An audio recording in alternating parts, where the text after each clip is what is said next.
welcome back to my channel. My name is Kim. If you're new here, welcome. Thanks for stopping by. I hope that you will consider joining my bookish family by hitting that subscribe button down below. So today I am here to talk about my September TBR.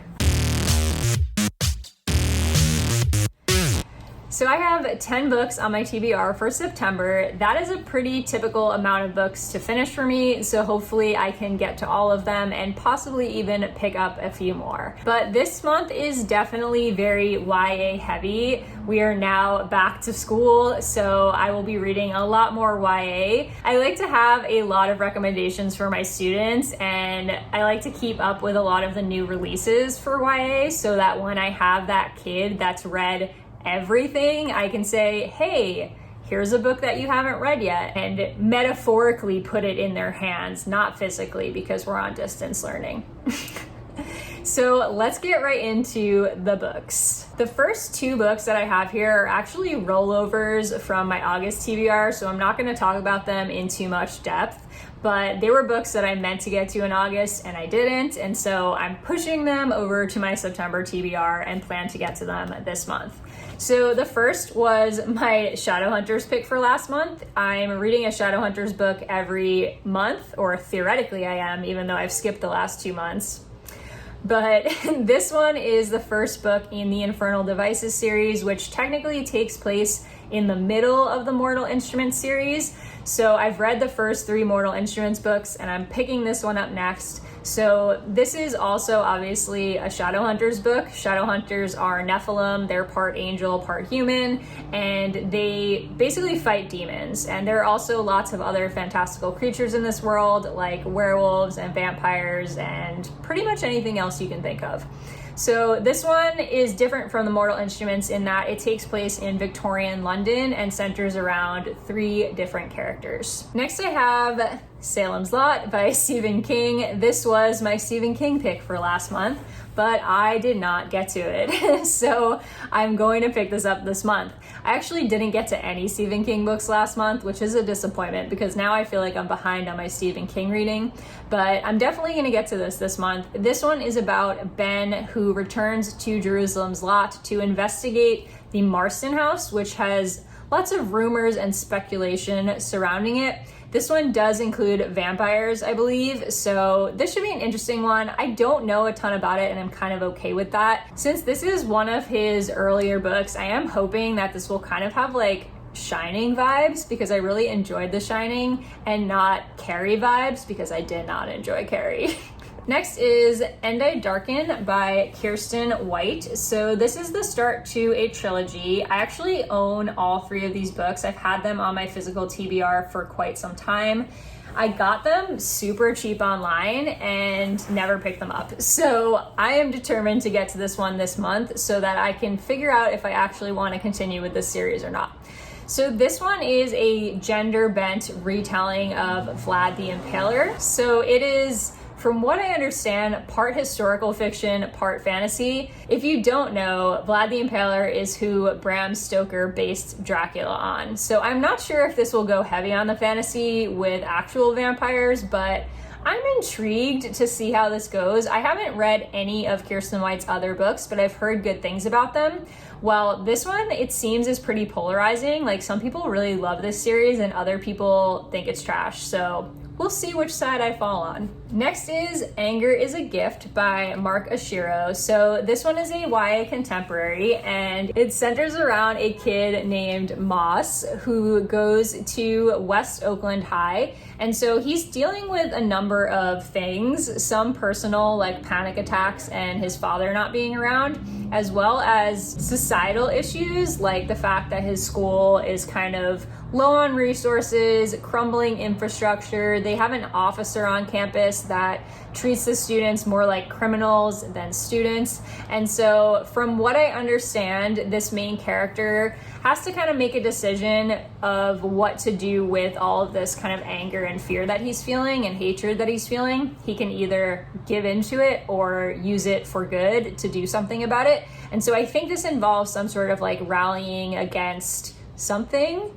Not really sure, but I know this has like social commentary and does discuss socioeconomic status and race in some way, so I'm excited to get to it. So the next 6 books that I have here are all for school. They're books that I'm reading in the upcoming session with my book club elective, so they're in a variety of genres, and so the kids will be reading these in groups and I will be reading them along with them. The first is The Extraordinaries by TJ Klune. This is actually the second TJ Klune book that I own. I still have not gotten to House on the Cerulean Sea. I have heard nothing but good things about TJ Klune as an author. Like, nobody has anything negative to say about this author, which is very, very promising. So this one is also fantasy and is about a kid named Nick Bell. He is a fan fiction writer, and he's pretty content at the start of the novel to just kind of write about adventures and superheroes, but then he has sort of a chance encounter with his favorite superhero, Shadowstar, and he decides that he wants to become a superhero himself. So he sets out to become extraordinary. This sounds super cute, and I hope that I'm gonna enjoy it because, to be honest, I've really been struggling with fantasy over the last year or two. Like, I just can't get into it, but I'm hoping that this will kind of be the one to pull me back in. Next I have Cia Martinez and the Moonlit Beginning of Everything. It's a very long title.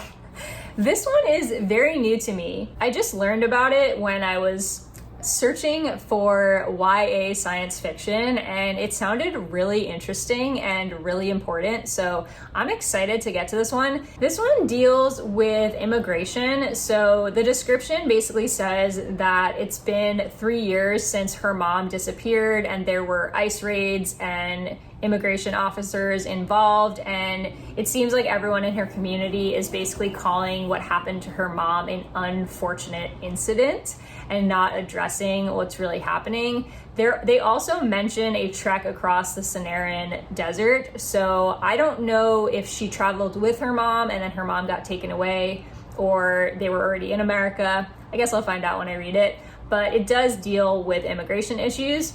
And I know that this is science fiction. She goes into the desert one night and an alien spaceship lands with her mother on board, who she thought was dead. So her mother returns.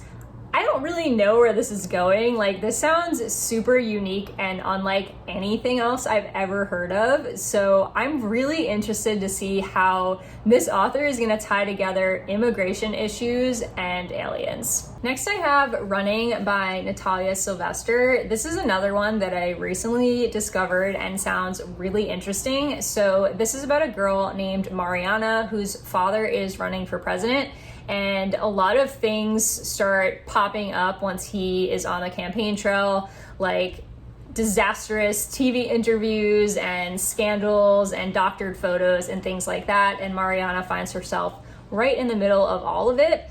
In addition to that, she's starting to learn more about her father's political views, and she's not quite sure she agrees with them. So as news coverage starts to pop up more and more about her father, and a bunch of student activists around school start to rally against him, she has to kind of question whose side she's on, and also whether she can continue to support her father if he is doing things that she does not believe in. Next I have Burn Our Bodies Down by Rory Power. So this was a really hyped up release this year, and I was very much looking forward to it. So I'm glad I'm gonna get to it this month. I've had it for a little while now. This one is about a girl named Margot. It's always just been her and her mom, and she's kind of been fine with that, but now she's looking for a past. She wants to know more about her family, and she finds this photograph that leads her to a town called Faline, and she goes back there searching for answers, and she basically is trying to figure out, why did her mother leave this town all those years ago? Was she running from something? Was she hiding from something, etc.? I think this is supposed to be horror or mystery. I'm not completely sure, and I haven't read Wilder Girls, but I've heard this one is very, very different from Wilder Girls, so we'll see how I feel about Rory Power after this one. Next I have The Black Kids by Christina Hammonds Reed. So this one, first of all, beautiful cover. Like, I am just amazed by this color combination. I just love this. But anyways, this also seems like a very, very important read. Even Nick Stone said required reading on the top. I am very excited to pick this up because it seems so relevant right now, and it deals with a girl named Ashley who is in her senior year, and she's kind of living the charmed life right now, like everything's going really well, until 4 officers are acquitted for beating Rodney King. So this does take place around the 1992 race riots in Los Angeles, and she basically finds herself in a position where she's no longer just Ashley or one of the girls, but she's now one of the black kids, and it's becoming very us versus them, and she has to kind of find her place in all of this. So as these race riots are happening around LA, Ashley tries to just continue on with life as normal, but then her sister gets involved in the riots, and her family's reputation is at stake, and there's also something involving her best friends starting a rumor about a fellow black student that is threatening to derail his entire future.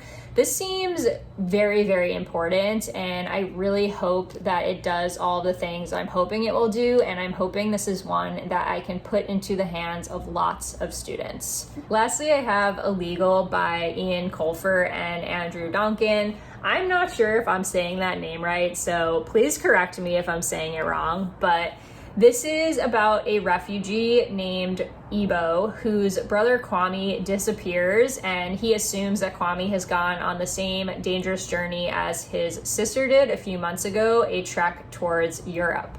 But Ibo refuses to be left behind in Ghana, so he sets out on his own dangerous trek to try to reunite with his family.